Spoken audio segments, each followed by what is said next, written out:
Go over a couple troubleshooting tips for a furnace if it's not getting hot enough or if it's cycling on and off very quickly. And here we have a carrier furnace, and I'll just show you in this style. The way to get inside is just unscrew this bolt on the very top, and it's going to allow us to open up the furnace. So I turn the heat on, and now it's calling for heat. The igniter is going to heat up.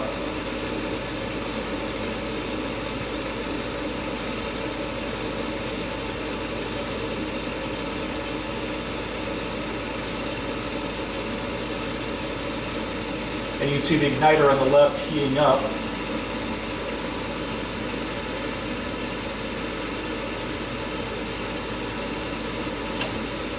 And now it's calling for gas, and it's starting to ignite the flames on the burners,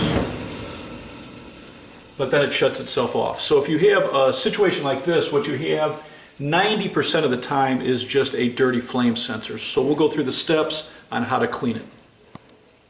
So on the right side of the furnace, there's a small metal rod, and sometimes it's going to be straight and sometimes it's going to have a 90-degree angle to it.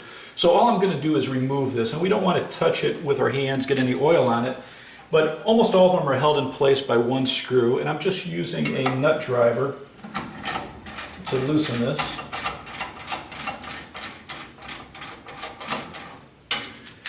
And now I'm just going to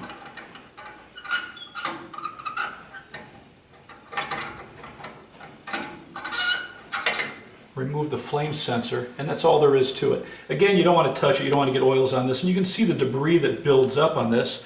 And all you need to do is just take something that's just slightly abrasive, and in this case I'm just going to use a new $5 bill, and I'm going to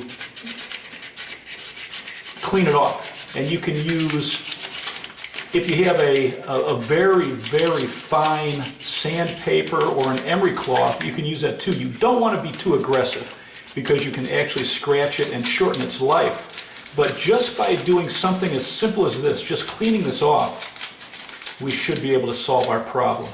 And if you do this once every year or once every couple years, you'll add years of life to the flame sensor. So now we're just going to feed it back into the bracket that holds it, and we want to make sure the angle is the same. We need that to be setting into the flame of that burner, and usually the bracket holds it in one position, but just make note of the position before you remove it so that you can make sure you put it back in the same location. So now we'll turn up the heat and see if that solved our problem. Steps.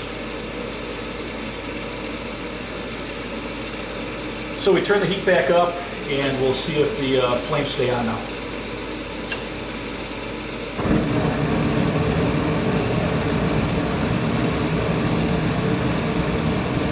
So it looks good. So it looks like we solved the problem. So a very easy way to repair most furnaces, if they're just cycling on and off too fast, is to clean the flame sensor.